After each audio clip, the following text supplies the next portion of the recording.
মুঘল সম্রাট আকবরের পিতামহ কে ছিলেন? সম্রাট বাবর। সম্রাট আকবরের পিতা হুমায়ুন। পিতামহ সম্রাট বাবর।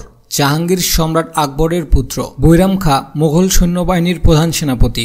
নবাব সুজাউদ্দিন খানের বাংলার শাসনকাল 1727 থেকে 1739। নবাব মুর্শিদ কুলি খানের পুত্র ছিলেন। নবাব সরফরাজ খানের বাংলার শাসনকাল ছিল 1739 থেকে 1740।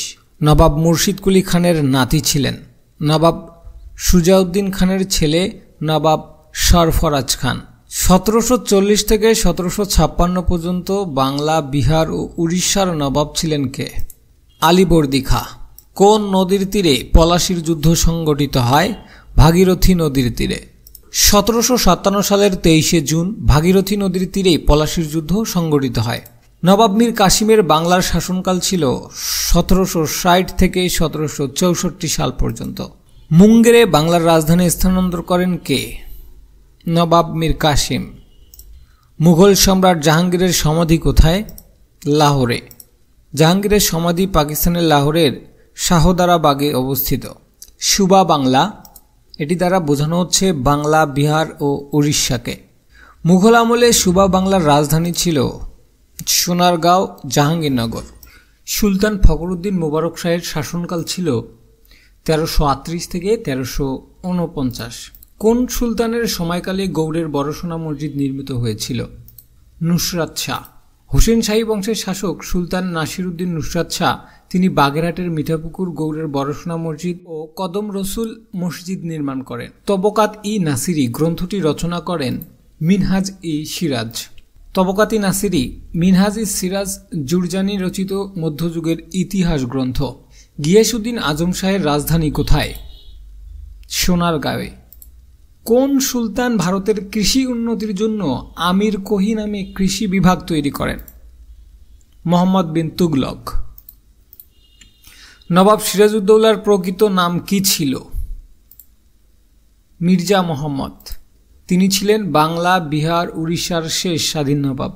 তুগলক বংশের শেষ সুলতান কে ছিলেন? মাহমুদ শাহ। গিয়াসউদ্দিন তুগলক এই বংশের প্রতিষ্ঠাতা। মুঘল শাসনামলের কোন ক্রমটি ঠিক আছে? এখানে ফ্রন্ট একটু মিস্টেক আছে। বাবর, এটা বাবর হবে। বাবর, হুমায়ুন, আকবর, জাহাঙ্গীর। ফ্রান্সের রাজা চতুর্দশ লুই এর ন্যায় কোন সুলতান ঘোষণা করে আমি রাষ্ট্র? আলাউদ্দিন খলজি। আলাউদ্দিন খলজি 1296 থেকে 1316 ছিলেন খলজি বংশের দ্বিতীয় এবং সবচেয়ে শক্তিশালী শাসক। বাংলার যেসব জমিদার মুঘল শাসকের বিরুদ্ধে প্রতিরোধ গড়ে তোলেন তারা পরিচিত ছিলেন 12 ভূঁইয়া নামে। বাংলার ভাটি অঞ্চলের শাসক ঈশা খাঁয়ের জীবনকাল 1529 থেকে 1599। ঈশা খাঁ সরাইলের জমিদার ভাটি অঞ্চলের শাসক এবং 12 ভূঁইয়াদের নেতা ছিলেন। ইখতিয়ার উদ্দিন মোহাম্মদ বিন বখতিয়ার খলজি কোন দেশের নাগরিক ছিলেন? আফগানিস্তান।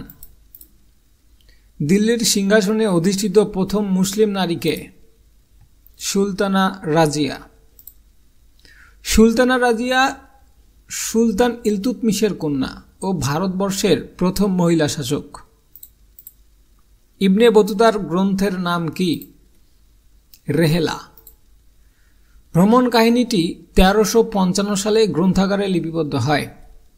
এই রেহেলা এটা একটা ভ্রমণ কাহিনী, ঠিক আছে? এটা গ্রন্থাগারে লিপিবদ্ধ হয় 1355 সালে।